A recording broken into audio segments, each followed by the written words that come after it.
आज हम लोग बीए सेमेस्टर 1 का जो मेजर और माइनर दोनों का टॉपिक है मौर्य साम्राज्य का पतन, इसके बारे में पढ़ेंगे। पिछले वीडियो में आप लोगों ने देखा कि मौर्य साम्राज्य का उद्भव कैसे हुआ था, कौन कौन से वे महत्वपूर्ण राजा थे जिन्होंने मौर्य साम्राज्य के उत्थान के लिए अथक प्रयास किए।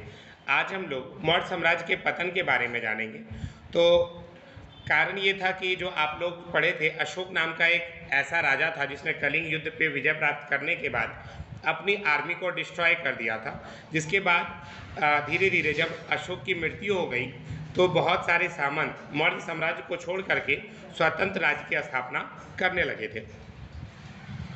अब आता है और इसके अलावा और भी क्या क्या कारण रहे, इन सभी कारणों के ऊपर चर्चा की जाएगी। अंतिम मौर्य सम्राट बृहदर्थ की हत्या उसकी सेनापति पुष्यमित्र शुंग ने किया कर दी थी।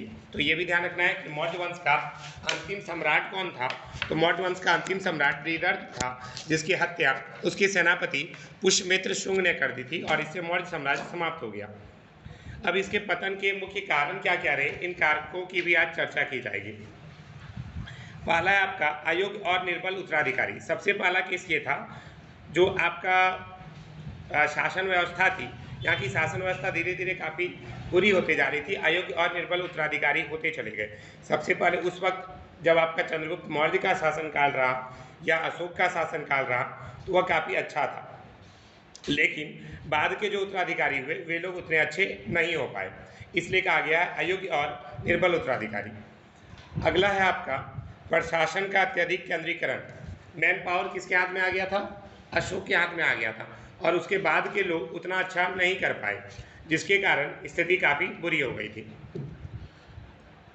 अगला है राष्ट्रीय चेतना का अभाव। इसके अलावा अशोक के बाद किसी अन्य राजा ने पूरे राष्ट्र को एक करने का प्रयास नहीं किया, जिसके कारण स्थिति बिगड़ रही थी। तो ये सब कुछ पॉइंट दिए गए हैं, इन पॉइंट का डिस्क्रिप्शन भी एक बार पढ़ते चलते हैं। अब देखिए मौर्य साम्राज्य के मौर्य साम्राज्य के पतन के भिन्न भिन्न कारण है। पहला है हेमचंद्र राय चौधरी के अनुसार सम्राट अशोक की अहिंसक और शांतिप्रिय नीति थी। सम्राट अशोक जो थे वो अहिंसक और शांतिप्रिय थे और उसके बाद आने वाले टाइम में क्या हुआ, वो उतना अच्छा आर्मी को रख नहीं पाए, जिसके कारण स्थिति क्या हुई, बहुत ज़्यादा बिगड़ गई थी। इसके बाद आता है डी कौशाम्बी, आर्थिक संकटाग्रस्त व्यवस्था का होना। डी कौशाम्बी ने कहा है कि बाद में स्थिति क्या हुई, बहुत ज़्यादा बिगड़ गई, स्थिति अच्छी नहीं रह पाई, जिसके कारण ये मौर्य साम्राज्य का पतन होना शुरू हो गया था। फिर डी.एन. झा निर्बल उत्तराधिकारी। तो अलग अलग इतिहासकार अलग अलग बातों की चर्चा करते हैं। अब पहला देखिए आ रहा है अयोग्य और निर्बल उत्तराधिकारी।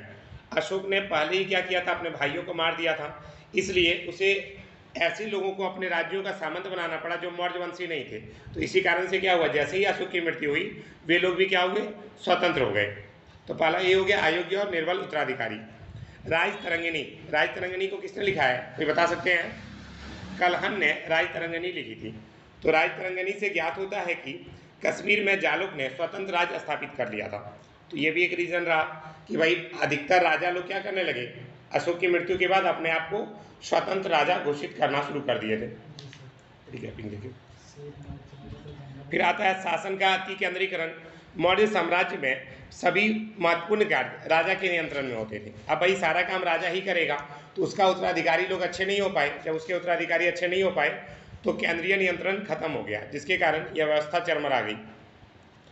आर्थिक संकट। अशोक ने बौद्ध धर्म अपनाने के बाद 84,000 स्तूप बनवाकर राजकोष खाली कर दिया। अब सोचिए 84,000 स्तूप बनवा देंगे, 84,000 को घर, तो क्या होगा, सारा पैसा खत्म। तो इसके कारण भी क्या हुआ, इन स्तूपों की देखभाल के खर्च का बोझ सामान्य प्रजा पर पड़ना शुरू हो गया था और ये कारण भी क्या हुआ, आर्थिक संकट आ गया। अगला है अशोक की धर्मनिरपेक्ष नीति। अशोक की अहिंसक नीतियों के कारण मौर्य वंश का साम्राज्य खंडित हो गया। अशोक ने क्या किया था, धर्मनिरपेक्ष बनाया कि भाई यहाँ पर क्या हो, किसी भी धर्म को विशेष स्थान नहीं दिया गया। इसके अलावा अगर आचार्य चाणक्य की जगह कोई बौद्ध भिक्षु चंद्रगुप्त मौर्य का गुरु होता तो वह अहिंसा का मार्ग बताता और मौर्य वंश की स्थापना भी नहीं हो पाती। उसी के अंदर अब आता है बृहदत्त की मृत्यु। आगे चल करके क्या हुआ, बृहदत्त की भी मृत्यु हो गई। और बृहदत्त की मृत्यु होने के बाद भी क्या हुआ, स्थिति काफ़ी बिगड़ गई।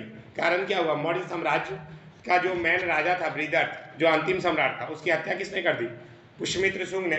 और जब पुष्यमित्र शुंग ने हत्या कर दी तो ऐसी स्थिति में बाकी राजा लोग अब क्या मानने लगे, जो उसके अंदर छोटे छोटे राजा थे, कि मौर्य वंश पूरा खत्म हो गया है और अब वहाँ पर किस वंश की स्थापना हो गई, शुंग वंश की। ध्यान रखिएगा।